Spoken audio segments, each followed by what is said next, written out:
I just absolutely love that clip of that bald eagle there walking up to its prey. Man.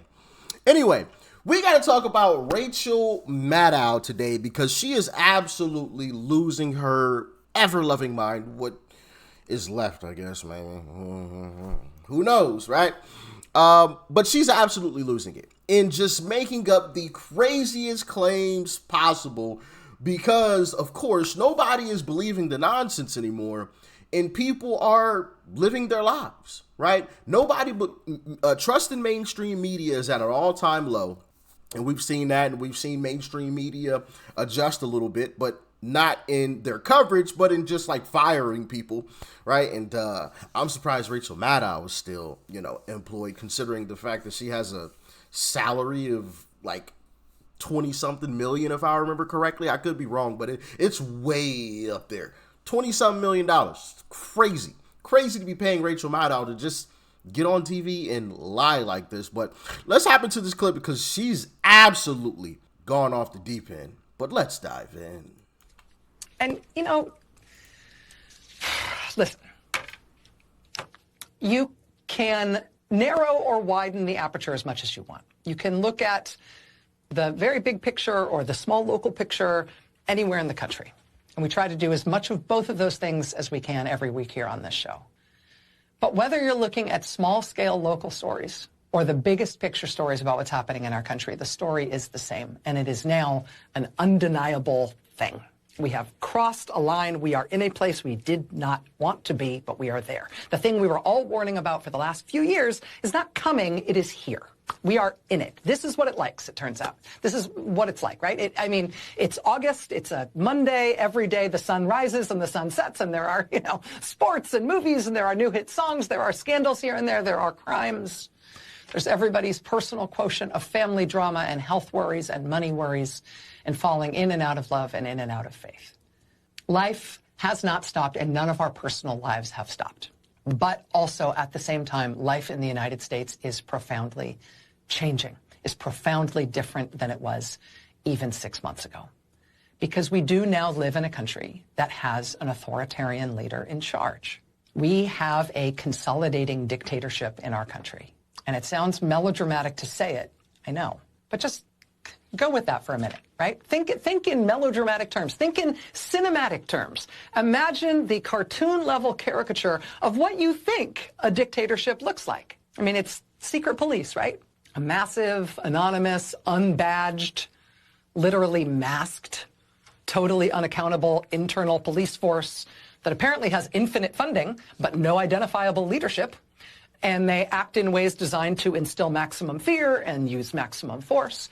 When you imagine an authoritarian country, right, what you imagine is masked secret police breaking people's car windows and snatching people off the streets and out of church parking lots and courtroom hallways and taking them away with no charges, no notice, no paperwork, no explanation, not letting them see lawyers, and then moving them secretly to what are effectively black site prisons where they won't tell you who's there and where no one's allowed in to see what's going on.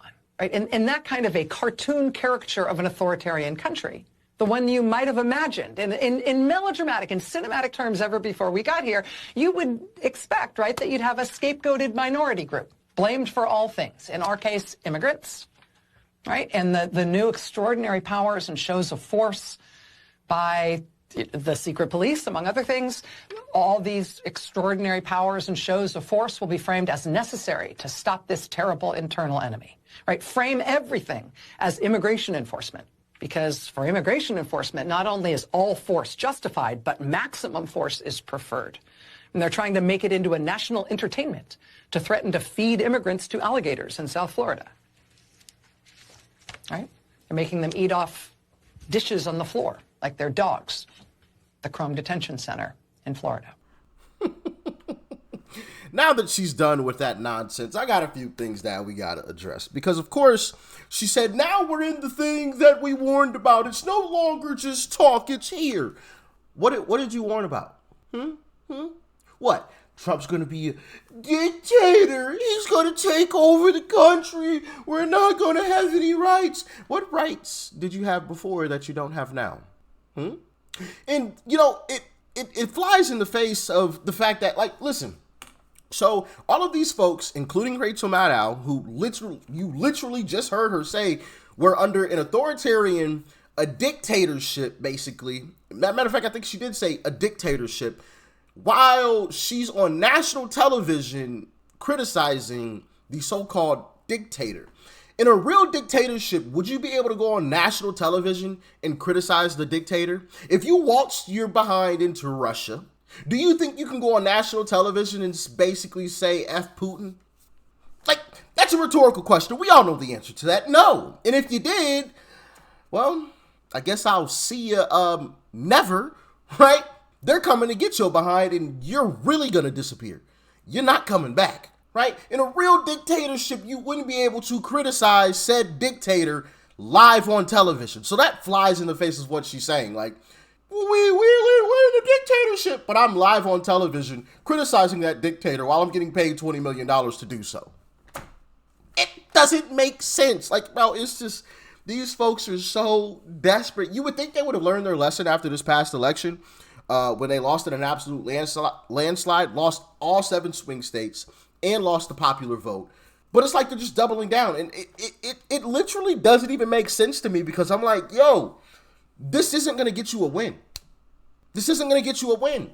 As a matter of fact, since you guys came back after the election and continue to do this, your poll numbers, and I say your because we all know Rachel Maddow is in bed with the Democrat Party. I mean, I think it's clear, at least to me, right? Y'all can let me know your thoughts, but to me, it's clear. We're mainstream media lies. Everything that Trump says or does is, oh, Trump bad, Trump bad, Trump bad. Oh my goodness, Trump dictator. Like, it's all, fear mongering. But whenever a Democrat comes up, it's kid gloves, right? We're going to edit the interview when Kamala comes in, but we're going to edit the interview to favor Kamala when she comes in. But then during Trump's speeches, when he speaks about the auto industry and a bloodbath, we're going to edit it in a negative light. We're only going to show you this 10-second clip, and we're not going to show you the 30 seconds beforehand so you don't realize that he's actually talking about the auto industry and not the country at large. So to me, it's clear. But to circle back to what I was talking about, their poll numbers have only gone down. The Democrat Party, as of right now, is at an all-time low. All-time low. Let me pull this up. I want to pull up, I had it pulled up. Ah, here we go. Wall Street Journal. Wall Street Journal. This is no leftist publication. Right-wing publication, right? Wall Street Journal. Democrats get lowest rating from voters in 35 years. 35 years. According to Sherry, the Democrat approval rating, lowest ever at 19%. 19%. And they're still doing this nonsense. Oh, Trump's going to be a dictator. Bro, like, the American people, while I may not agree with every American, by and large, the American people are smart individuals and can see through the smoke screen and realize, bro, you're telling me this is a dictatorship, but you're criticizing him on live TV. That doesn't even make sense. But hey, I guess it's all about taking America down because, if you look at these numbers, pride in being an American by political party, 2001 to 2025. Look where the Republican Party is. And look where the Democrat Party is. Yep.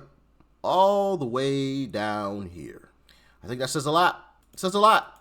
But not only that, I'll let Harry Enton take it away. The Donald Trump administration is arguably the most influential this century and probably as well dating back a good portion of the last century as well. Love it, like it, lump it. Trump is remaking the United States of America. Let's talk about tariffs first, right? There's all this talk that Donald Trump always chickens out when it comes to tariffs. No tacos for Trump. The effective tariff rate, get this.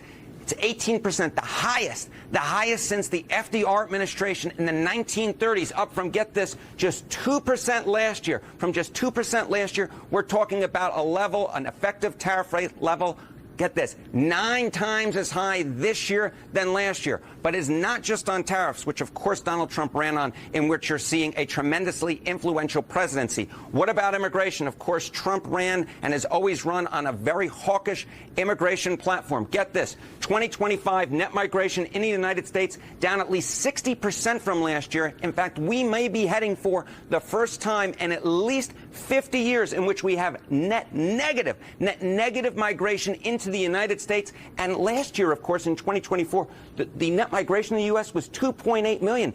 This year, we might be talking about negative net migration. My goodness gracious. Now, of course, this is part of a larger story, as I was mentioning. We're talking about immigration, net migration. We're talking about the effective tariff rate.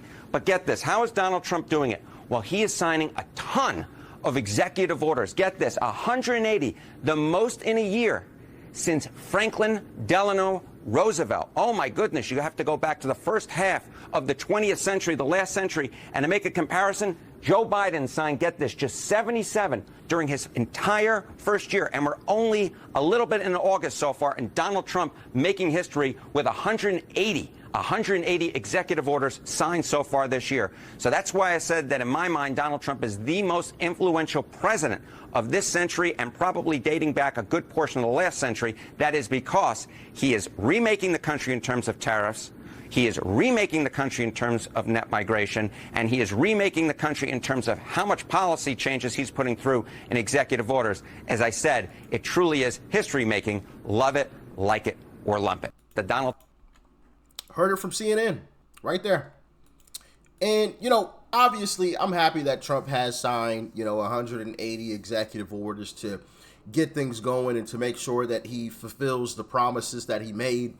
But also on the flip side of that, the fact that he has to sign 180 executive orders tells me everything I need to know about our, party leadership. We've got some work to do, guys. Things may be looking on the up and up. Things may be good, may be great. We got our big win back in November, but we still got some rhinos we got to get up out of the party. John Thune, out of, I believe, North Dakota. North Dakota. Y'all know what to do. Vote this guy out. John Thune has to go. Has to go. Mitch McConnell liked John Thune. Has to go. This is ridiculous. Same thing with, I believe, Mike Johnson. Not to as much degree. I'm a little bit more favorable of Mike Johnson, but John Thune definitely has to go. Absolutely has to go. Senate Majority Leader John Thune has to go. We need somebody new in his seat in North Dakota in the Senate. Has to go. Mike Johnson, I'd say he has to go too. People like John Cornyn, who, according to a poll I just saw earlier, he's losing to Ken Paxton. So that's great in Texas. So, that's great, right? But, Susan Collins, the Lisa Murkowskis of the world, they got to go too. So let's not get too comfortable right now. But things are moving in the right direction, contrary to what, Rachel Maddow and these Democrats want to get on television and try to say. To be honest with you, the country is moving towards Trump. I mean, these polls that come out and show him not doing well, I don't buy that. I think his strength is still greater than the Democratic strength. He is a stronger public figure than the Democratic people. I mean, Obama still has tremendous charisma, but Trump has strength. And I think that's what all voters look for. But they want a president who is a strong figure, and he's got it. And he can, it's just there. And half the country buys it. Listen. I agree. These polls that they try to come up with, Trump, he's not doing so well over there. Yeah, those are some of the same polls that said he was about to lose to Kamala, right? You remember the Iowa poll that came out right before the election, a week before the election, that said that Trump was going to lose Iowa by, I forgot what it was, some stupid, like 7 points or something. I don't remember. Like, what? I don't believe any of these polls, except for polls that come from Rasmussen, Trafalgar, Atlas Intel, and I believe there was like one more other poll where if you see them put out a poll where Trump is like losing ground, right?